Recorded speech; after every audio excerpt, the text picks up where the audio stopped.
So when you decided to, I'm going to do the racing and hunt the front stuff full time and stop dump trucking, you had a pregnant wife, getting ready for y'all's first baby. How was that conversation? Okay, so we are back for part 2 of our end of the year question and answer videos for Hunt the Front. I got Joseph and Jesse. Again, Jonathan is out on vacation. I'm Joshua, filling in, kind of facilitating the questions here, which came from the HTF Nation members, our fan club over on Patreon. Appreciate them. So we're going to just, I guess, jump right back into the questions. You guys ready? I'm ready, man. All right. I figured this go around we could dive a little bit into more of the technical stuff on the setup side. We didn't really get into on the last video. So let me find it now. All right. Jason Causey has a question for Joseph. He says, can you talk a little bit about the differences in feel of the 2 chassis brands you drove this year? Of course, we know we've been in Capitals. Got a Longhorn, tried it out this year. You also drove a Longhorn for Henderson.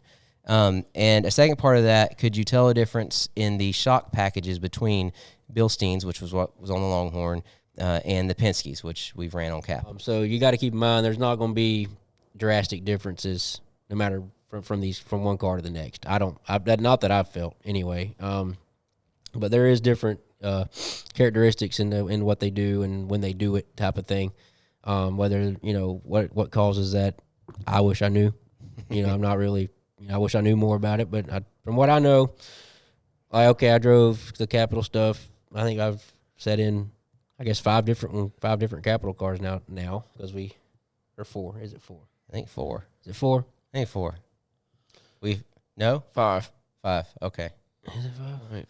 Yeah, it's 5. I think it's 5. Yeah, it's 5 because we had 2 new ones from them. We started out with the 2, 28, and then Betty. That's 5. And then Betty, and then we had 2 new ones. Yeah, you're right. So I'm setting 5 of them and 2 different Longhorns. Right. Between the Longhorn we currently have and basically all the Capitals that I can compare to, they all go around the corner and go around the racetrack really good when they're right, obviously. They're a little bit different in how they achieve what they do, and I feel like both have positives and negatives of how they do it.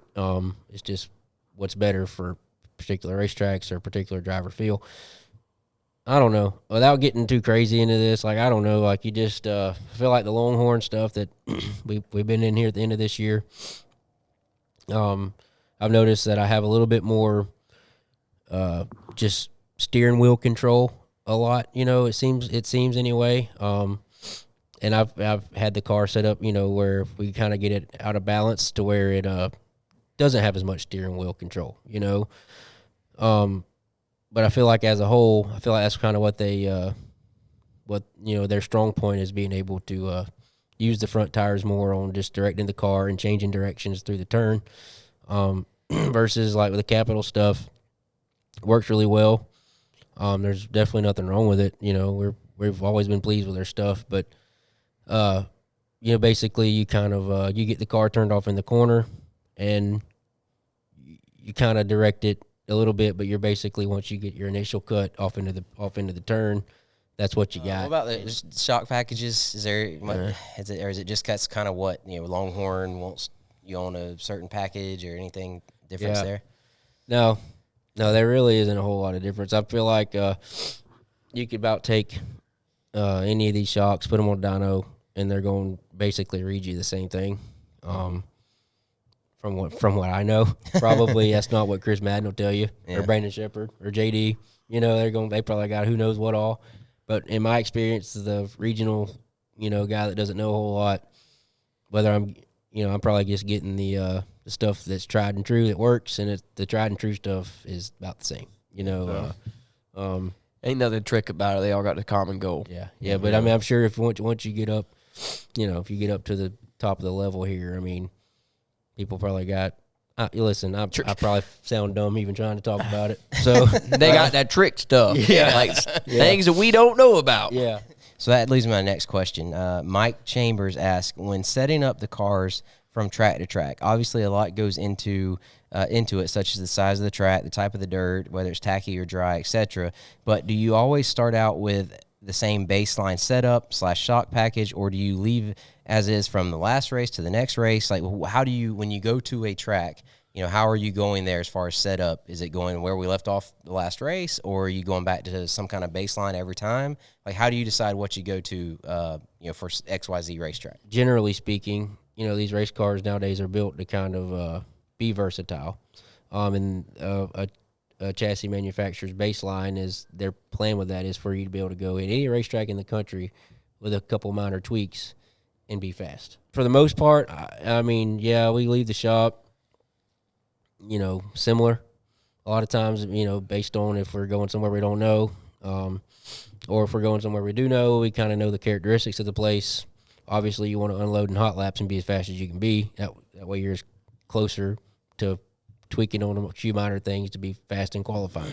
It kind of comes with past experiences and notes that you got from a certain place and the characteristics of it, and maybe even talking to another driver that races there and trying to get a little bit of if you're somewhere you hadn't been or not very familiar with, trying to network a little bit and talk to other people that might can point you in the right direction on what to expect. And so basically, you have kind of a baseline, but you kind of already know whether you've been to that track or you've talked to someone who has, or whether it's Longhorn telling you, kind of where to go from baseline before you get to the track. You're not typically going. Yeah, we don't go in, and we haven't had to go anywhere and have no idea. Right. Not saying that we're definitely almost never like have a 100% of a plan. Right. We can like talk about it, and if something does like this is what we'll do to combat that.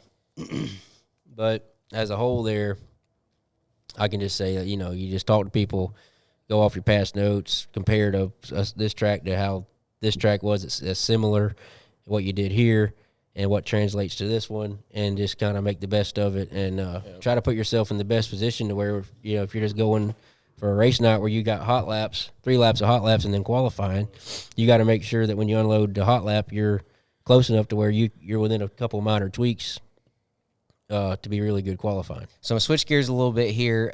Jeff Thornborough, I think I'm saying that correctly, and I apologize if I'm not, Jeff. But Jeff is curious to know about the time you guys decided to leave your regular jobs and do racing full-time. I know Jesse stopped his full-time gig first, but we'll be interested about the talk and decision that led to you guys going full-time.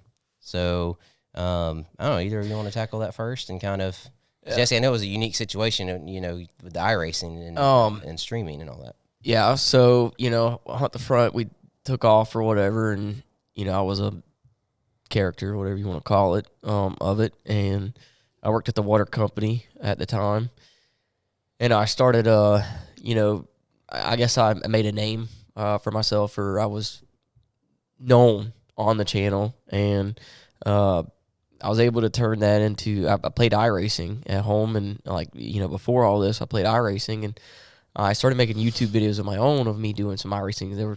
They're cringy, like looking back at them now, but and then someone just suggested I do the Twitch thing. So anyway, long story short, I started doing the Twitch thing, and COVID hit, and it kind of blew up, and I was going into work, so I was like staying up all night doing the Twitch thing, and then going up, being at work at the water company in the morning. Right, because during COVID, you were still working. Oh, yeah, we were still working. What do they call that? We're in the set. I don't know.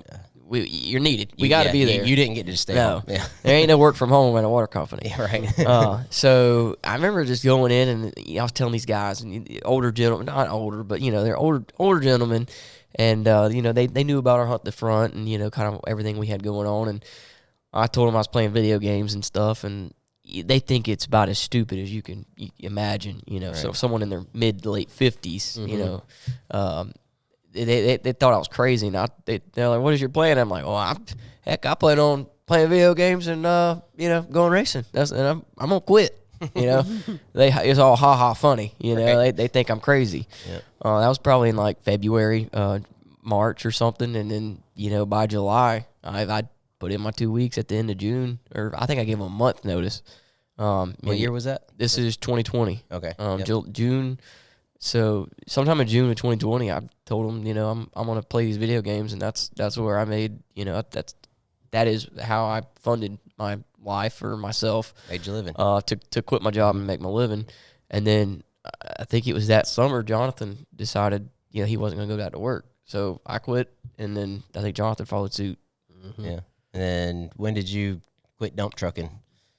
Was it the later? A beginning little later, of wasn't it? 2021. Right. Yeah. I think we've been at East Bay running some of the summer winter national stuff with the crate deal. I think it was February of 2021. I'm pretty sure. We're coming home.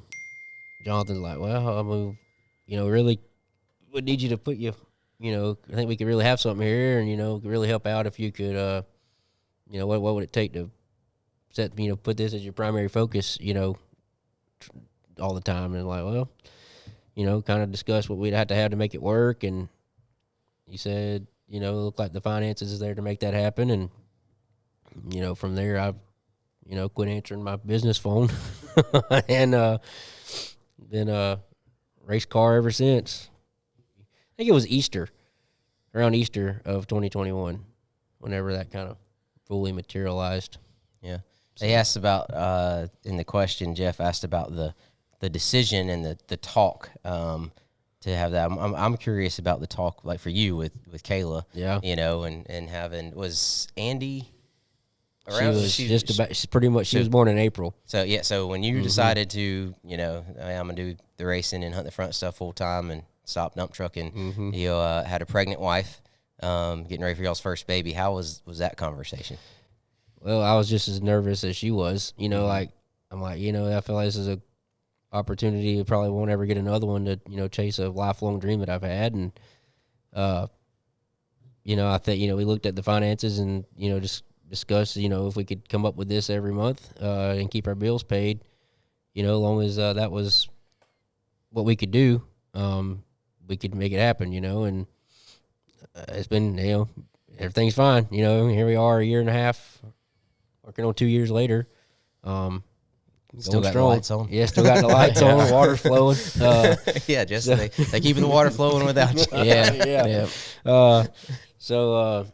I mean, like I'll go ahead and say, like nobody over here is getting rich. Yeah. I think anybody that's ever done much racing or had a race team or owned a race car, I mean, how much money it takes to do this kind of stuff. It's basically all you can spend, and it doesn't really matter what kind of level you do it at. Like you can spend as much as you ever wanted to, and just try to keep what comes in higher than the what goes out. Yeah, that's a job. Yeah, I was gonna say that can be difficult. And sometimes. so like I say, we take what we got to have to keep everything going, and keep make sure Mama's got a little bit of money to go to Target on, and we'll be okay. All right, so Damien has a good question or at least I thought was pretty good. He said, "How do you guys handle the fame?" Use quotation marks. Does it bother you guys that your life is so public and people you don't even know a lot about your family? I mean, it's the only reason we're able to do what we do, and that's kind of the way I look at it. A lot of times it gets overwhelming and becomes a little bit too much, but then at the end of the day, you step back and take a breath and say, well, I'd still be shifting gears in a dump truck all day without it, so it's kind of like, it's great. I'm glad to be here. Right. It's strange to think that people still want to watch and listen and follow along with what we do. There's nothing special about us. We're just regular old people. But, like I said, at any point that it starts to become I wouldn't say a problem, but a concern. It's like, man, there's just people know everything about what we do. It's like, well, I guess it just comes with the territory. It's what we signed up for, to be honest. Mm-hmm. Like, you go to putting stuff on the internet, I mean, that's what you're signing up for. It comes with the territory, and like I said, I'd be still shifting gears and hauling dirt. So I'd much rather drive race cars. There you go. So that's what it comes down to. And I got up this morning on a Wednesday morning, and I came to the race shop. Yeah. And that's what I do. And it's hard to beat that. It's a lot of people's dream. It's been my dream forever, and it's the route we had to take to make that happen. And I'm just, at the end of the day, it's like, well, it's where we're at. Make the best of it. I'll go shake hands and kiss all the babies and make it happen. Whatever. Yeah.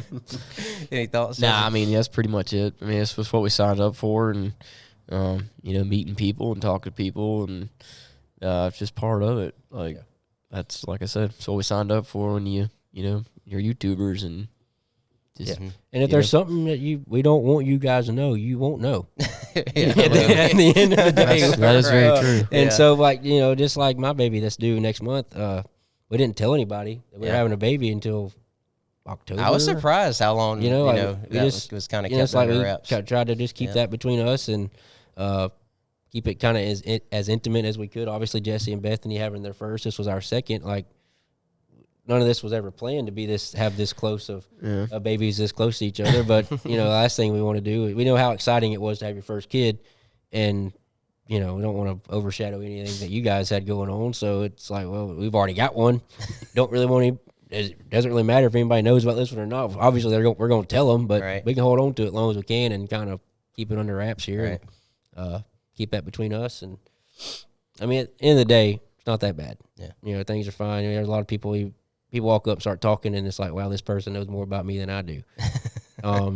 But like I said, it's just what we signed up for, comes with the territory, and thankful for it. Yeah.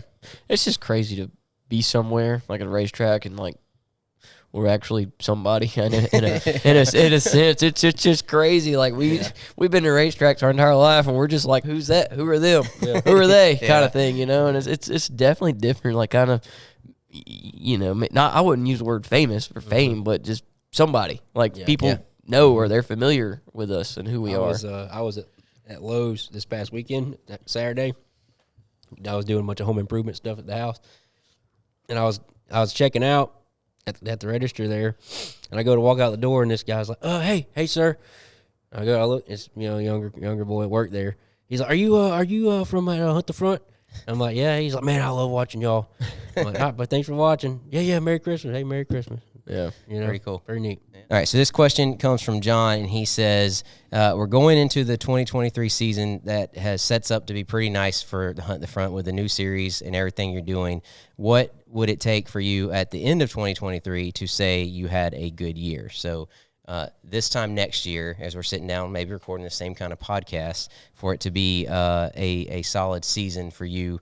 We'll start with Jesse this time. We've been going with Joseph. Jesse, what would you, what are you looking for to have what you say is a good year for you in 2023? Nothing short of winning the Rookie of the Year for Lucas Oil Late Model Dirt Series. Well, okay, I'm just kidding. Keep dreaming. Yeah. Shoot, man, I just need to win a race. Hell, that'd be better than this year. I'd like to win a few 604 races. How many's a few? Oh, you're setting goals now? I mean, just for it to be a successful year, I got to win a 604 race. Definitely freaking one. Mm-hmm. And honestly,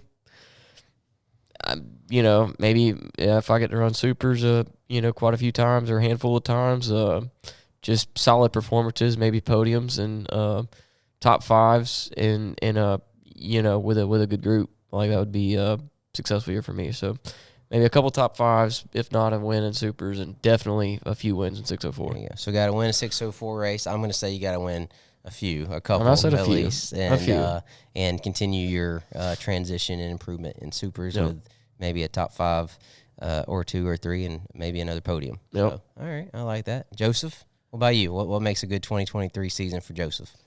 I'd say, like we talked about it a little bit, and I kind of rated my season of 2022 season there like a C. Yeah, I saw the flow video. So in order to get that to an A, I think I won 6 races this year. If we can get a little bit closer to 10 wins, it'd be great. And I'd like to set a goal here and lead a lap in a national level late model race. Lead a lap. Mm-hmm. Okay. I feel like, that's the next step in that level there, to try to get where we can get up there and lead a couple laps there, of a national level touring series event, right. But as far as getting that up there, and, if we're going to run this series, I feel like, we're going to need to come up with a few wins on that thing and win the championship, to get that, feel like we're as capable as anyone in our area there or in the region to, we're a threat to win that. And, in order for our season to have an A plus beside it, we got to win some races and get that championship. All right. Well, anything else need to add before we call it an episode? No, About it. good to go. Jesse's got to go get ready to have a baby, and Yep. well, Christmas first, and the baby. So Joseph got Christmas and baby in a couple weeks. So got a lot going on here at Hunt the Front. Jonathan's got to make it back from his cruise, and we'll have a lot going on here the next couple weeks, and then hopefully hit the ground running and start getting ready for the 2023 season pretty soon. We appreciate y'all watching. Thanks again to everyone over on Patreon for submitting the questions. Hope y'all are having a great holiday season. Have had, if you're watching this after the fact, and we will be seeing y'all soon. Like, comment, subscribe, all that good stuff, and we'll catch you on the next one. See y'all. See ya.